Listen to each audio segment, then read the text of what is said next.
Olá, pessoal. Essa aula trata do modelo de ordem zero para amplificadores operacionais. Já é uma. Vocês já estudaram isso em outras disciplinas, circuitos elétricos, por exemplo.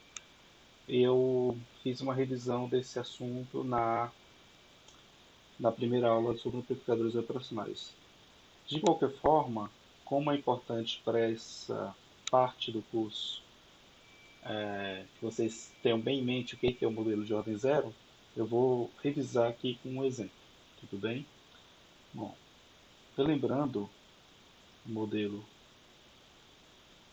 o diagrama do amplificador operacional diferencial, nós temos potencial V1, potencial V2 e saída VO.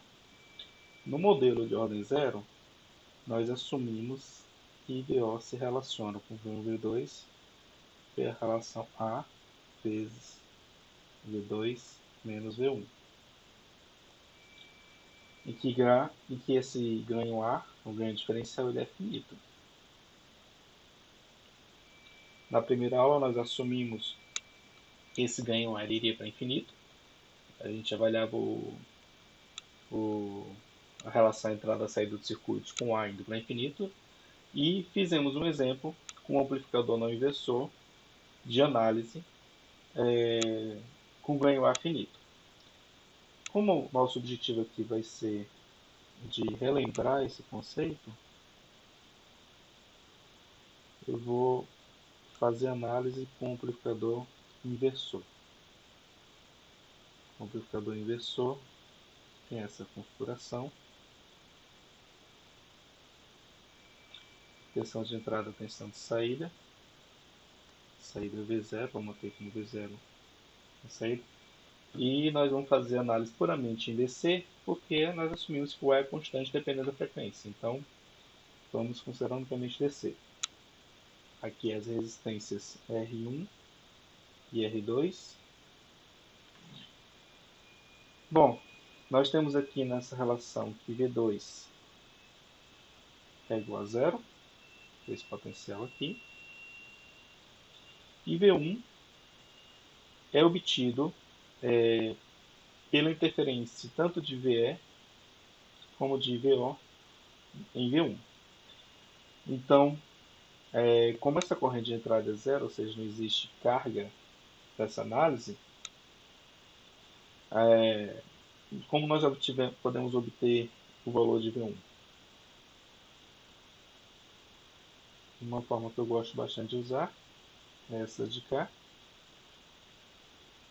Aqui seria o potencial V1 em função dos potenciais VE e VO. Aqui é a resistência R1, aqui é a resistência R2.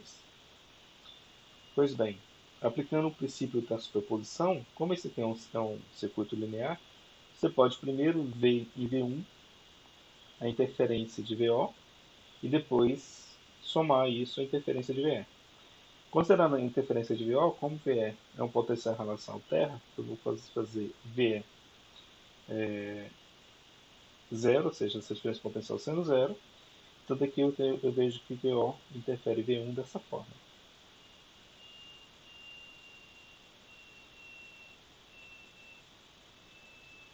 Um divisor resistivo, simples divisor resistivo. Só que agora eu vou considerar mais o efeito da interferência de VE. Então, para pegar o efeito de VE, vou manter aqui VE como sendo diferente de zero. E vou agora considerar que meu VO igual a zero. Aqui nós temos R2 sobre R1 mais R2 VE. Bom, essa equação que nos dá a relação VO e VE influenciando sobre V1. Como nós já tínhamos definido antes beta como sendo um ganho de realimentação, nesse caso aqui nós podemos ver que beta é a interferência de VO sobre V1, porque é onde está vendo a realimentação. Então esse aqui seria o nosso beta. Portanto, V1 é igual a beta VO. E a gente pode ver que esse termo daqui é 1 menos beta vezes VE. Ou seja, esse termo aqui vale 1 menos beta. Por que você vê isso dessa forma? Porque nós vemos que a soma desses duas constantes, esses dois ganhos, é 1. Ok? Então está aqui essa relação. Então, de certa forma, V1 é o valor intermediário entre VE e VO. Pois bem, colocando isso na equação original, nós temos que VO é igual a A vezes V2, com V2 é zero, então fica menos V1, menos beta VO, menos 1 menos beta VE. Aqui tiramos VO vezes 1 mais A beta, passei o termo A menos beta VO para o lado esquerdo da equação. Isso aqui é igual a, aqui para evitar o negativo, se bem que isso não é tão importante, mas toda forma vou fazer isso, A vezes beta menos 1. V. Daqui tiramos que VO sobre VE, que é o ganho do circuito, fica A beta menos 1 sobre 1 mais A beta. Bom, se nós assumirmos, então esse aqui seria o ganho infinito. Então esse aqui fica uma equação que depois você troca beta por esse termo aqui, e você vê a relação com R1 e R2. Para a gente ver se essa relação está correta, uma forma de você ver isso, ou pelo menos uma coisa que vai funcionar daqui para frente, porque a gente vai usar muitas vezes, é esse aqui. Se a gente considerar que a beta é muito maior que 1, e vou fazer questão de frisar essa relação, porque ela vai ser usada muitas outras vezes, nós temos que esse termo fica, bom, mais a beta fica A vezes beta, então esse ganho fica beta menos 1 sobre beta. Bom, beta menos 1 é o negativo desse termo. Então fica menos R2 sobre R mais R2. E beta, que é R1 sobre R1 mais R2. Ou seja, isso aqui fica menos R2 sobre R1. Que é o ganho que nós temos desse circuito quando nós analisamos considerando curto virtual e ou seja, analisando considerando curto virtual da mesma forma que nós fizemos quando a gente analisava em circuitos elétricos, esse tipo de circuito. Bom, pessoal, continuando no modelo de ordem zero, eu não sei se vocês já se perguntaram nos circuitos com amplificador operacional de onde é que ele tira a referência de zero. Como assim referência de zero? Olha aqui esse circuito, por exemplo.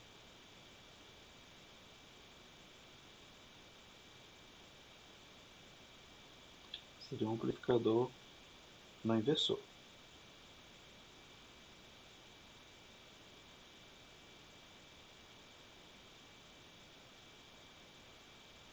Tensão de saída. Resistência R2, R1. Ok? A questão aqui é a seguinte. Quando você alimenta um amplificador operacional, vamos supor que você coloque menos 12 volts e mais 12 volts. Como é que o amplificador sabe que V0 tem seu potencial com relação ao 0 volts? Porque seria a nossa referência. Porque nesse pino você não está colocando 0 volts. Você não diz para ele qual é a referência de zero, nem nesse pino. Nesse pino tampouco. Aqui você tem as duas alimentações que, por sinal, nem precisam ser em módulo iguais. Um pode ser mais 10, outro pode ser menos 11 volts. Isso não é importante. Então a questão é, como é que V0 é um potencial em relação ao zero? Em relação a zero? De onde vem isso? Na verdade, existe um outro truque que é o seguinte. Se no modelo do operacional nós usamos até o momento essa relação aqui,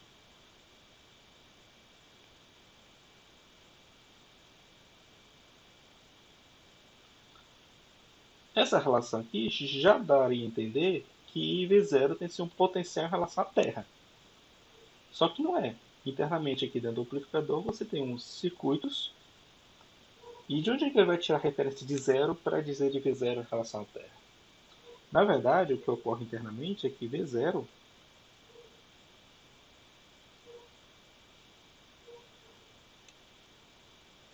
é um potencial não em relação à Terra. Ele é um potencial em relação a V-. Se nós olharmos os diagramas internos, esse potencial é em relação a V-, que seria nossa referência de zero. Ou qualquer outro potencial, porque no final de contas dessa vez não vai fazer tanta diferença. Então nós vamos ter aqui que aquela fonte controlada por tensão do amplificador operacional, ela é em relação a V-. Então essa diferença potencial aqui, ela se aplica nesse ponto. Então, isso internamente no operacional. Isso quer dizer que se os dois potenciais forem zero no operacional, não havendo nenhuma outra imperfeição DC, a tensão de saída era para ser igual a V-. Certo? Aí sim, V- seria um potencial externo, seria uma referência externa. Tá, e como é que o amplificador me dá uma diferença potencial em relação à Terra, em relação a 0 volts? Bom, isso vai acabar vindo por meio de VE, mas de que forma?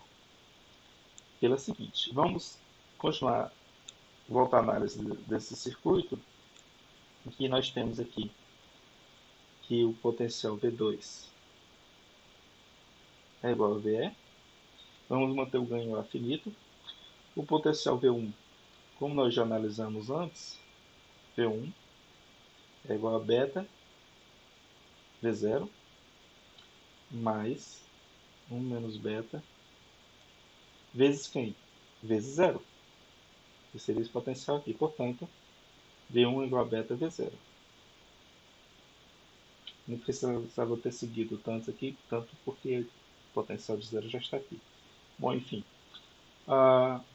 Daqui nós tiramos que VO, V0, ou VO, é igual a vezes VE menos beta VO mais V-. E daqui nós tiramos que VO vezes 1 mais A beta é igual a vezes VE mais V-. E aí VO é igual a sobre 1 mais A beta VE mais 1 sobre 1 mais A beta V-.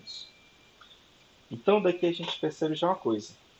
V- interfere na saída. Isso faz com que em circuitos reais, qualquer perturbação na alimentação, ela acaba sendo propagada para a saída. Não somente pela própria alimentação, mas um dos meios de propagação é por aqui, pelo próprio sistema de realimentação.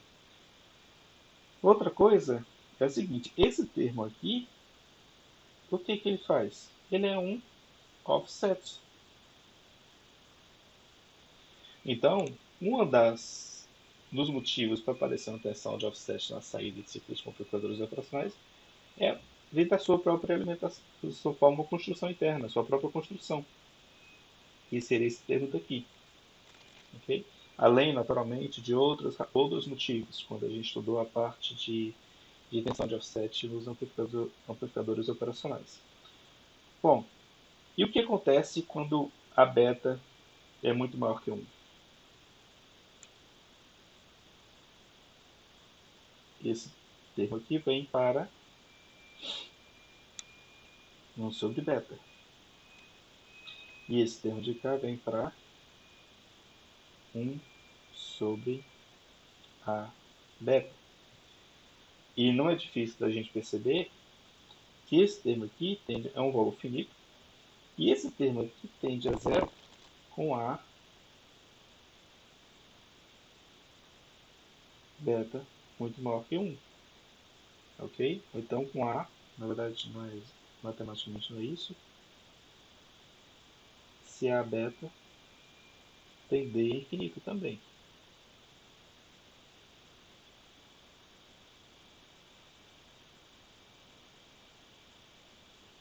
Ok? E o que isso vai ocorrer se A for muito grande, mas beta também não pode ser muito pequeno. Ok? Geralmente, como o beta ele é inversamente proporcional ao ganho, então não é incomum as pessoas que buscam ter ganhos absurdos com o amplificador operacional, ao obterem esses ganhos, acabam entregando beta perto de zero, e com beta perto de zero, esse termo aqui não vai tender a zero. Logo, você vai observar um offset na saída, em consequência desse desejo, dessa ganância por um ganho muito grande.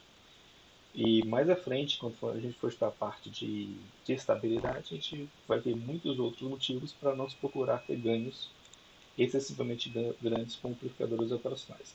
A não ser que sejam amplificadores realmente muito bons. Em que sentido? Um ganho A muito grande mesmo e sem com o mínimo de imperfeições DC. Então seriam amplificadores operacionais de precisão. Ok?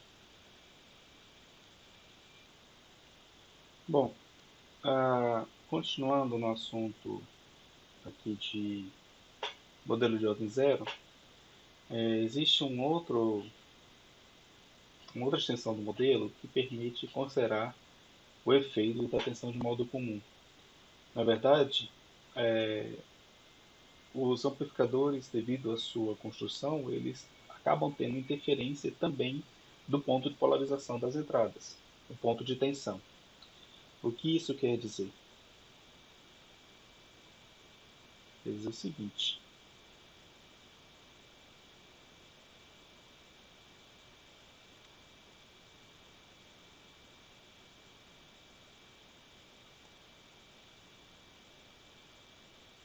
que o modelo da entrada, nós já conhecemos essa parte, A V2 menos V1. Então, A é o ganho diferencial, que mostra aquele fator, aquela parte de V0 que vem da diferença entre V2 e V1, mas tem uma componente, embora de ganho bem menor,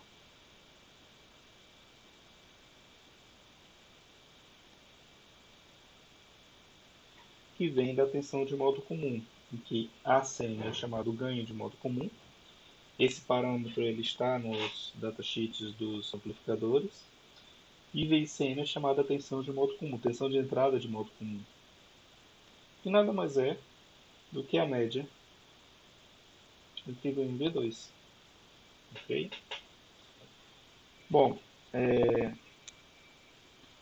naturalmente o amplificador ele vai ser tão melhor quanto mais o ganho A for maior do que o ganho de modo comum.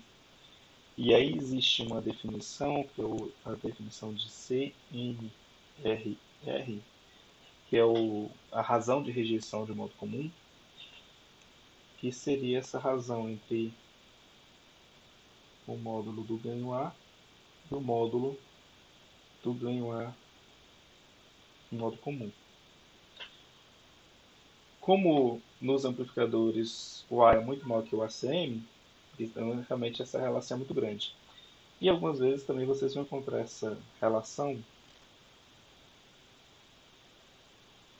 escrita em decibéis, como sendo 20 log módulo de A sobre o módulo de ACM. Ok? Bom, uma outra coisa, e como é que a gente determina então? Essa aqui é uma relação que a gente pode ver, é uma relação em malha aberta, o amplificador por ação por si só. Mas a gente sabe quando ele está em realimentação, em malha fechada, quer seja configuração inversora ou não inversora, você vai ter uma malha de realimentação que vai provavelmente é, interferir vai provocar uma interferência do ganho ACM no ganho final do amplificador. Então esse ganho vai aparecer em algum momento nas equações. Então, como é que a gente avalia a interferência do ganho de modo comum na relação entrada-saída de um supercomputador? A gente vai ter que usar algum modelo. Como em geral esses circuitos com amplificadores você geralmente projeta buscando curto virtual,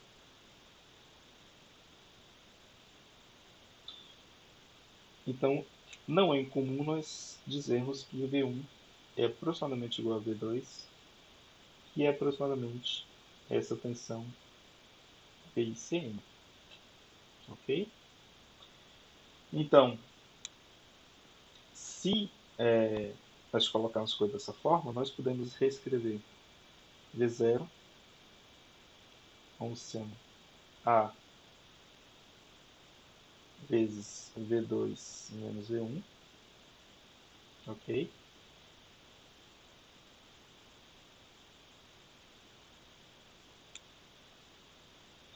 Colocando esse termo aqui para dentro desse de cá, ficaria só que substituindo VICM por V1, por exemplo,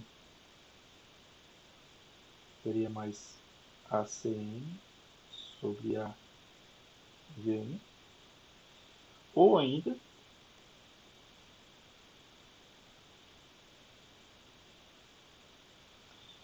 você pode trocar VICM por V2 nessa equação aqui, e aí você acaba obtendo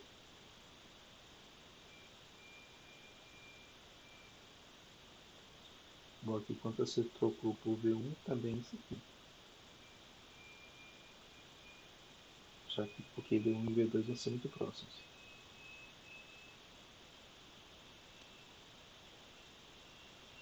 Ok? O que significa isso? Significa que na análise desses circuitos você pode trocar um amplificador não ideal,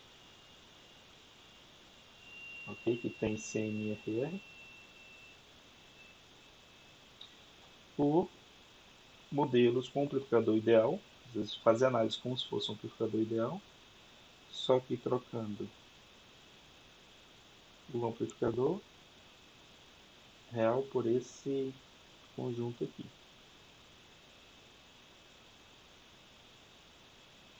Aqui seria o V2, aqui seria o V1 do amplificador original, e aqui seria o termo V2 sobre, nós podemos ver aqui que esse termo de cá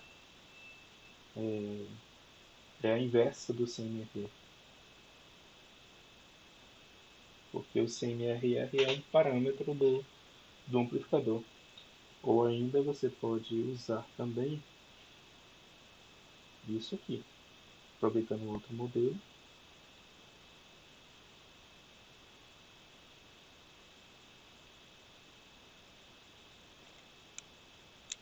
Aqui seria V2, e aqui seria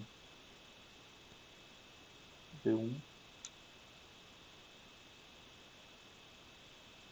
A gente pode ver aqui que onde entra aqui V1, esse termo aqui ele fica negativo, então você tem que colocar aqui mais, menos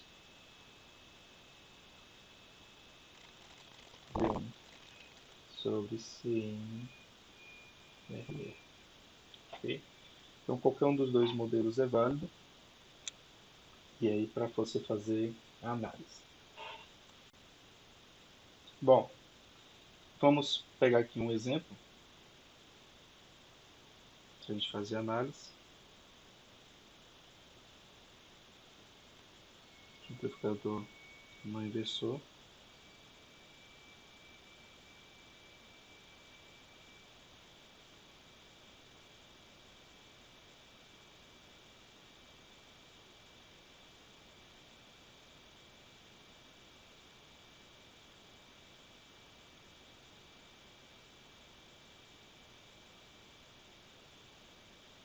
Ok?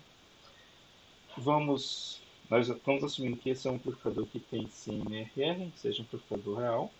A gente quer avaliar o efeito do CMRR no ganho final do circuito. A gente vai trocar o amplificador para aquele modelo, em que aqui seria o VE. Na entrada não inversora, ele se soma a VE sobre CMRR. Na entrada não inversora.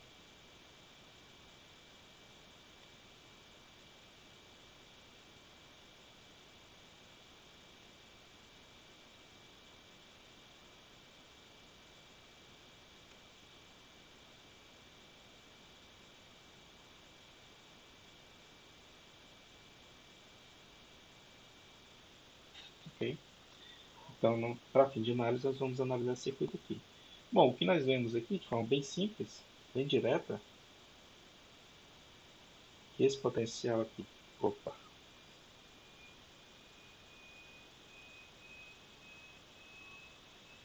é que esse potencial aqui, ele é VE mais VE sobre CMRR. Logo, o que nós temos aqui, que esse circuito para cá, ele é um amplificador não inversor para esse potencial aqui. Logo, VO, isso porque nós já conhecemos. Como aqui nós temos um amplificador ideal,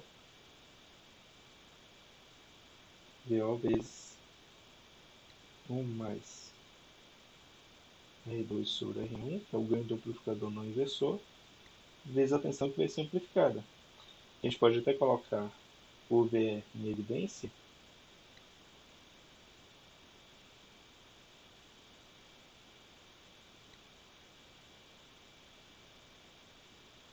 Okay? Então, esse é o efeito do CMRR na saída.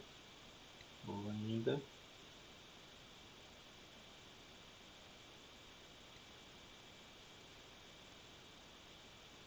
vezes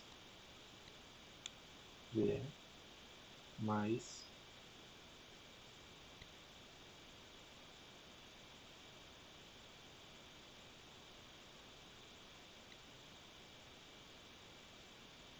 okay?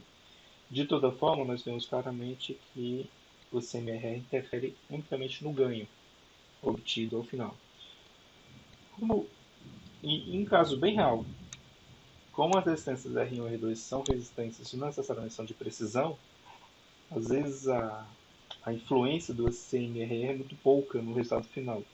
Procurar obter um amplificador que tem muito alto CMRR não necessariamente vai aumentar a sua precisão, porque os resistores também deveriam ter ser de precisão.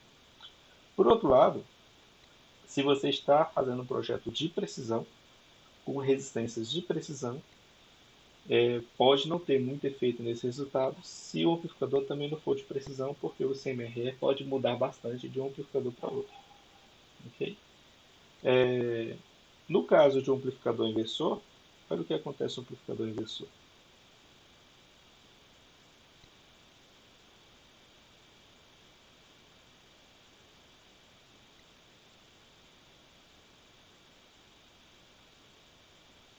A tensão de entrada é aqui, só que aqui nesse ponto.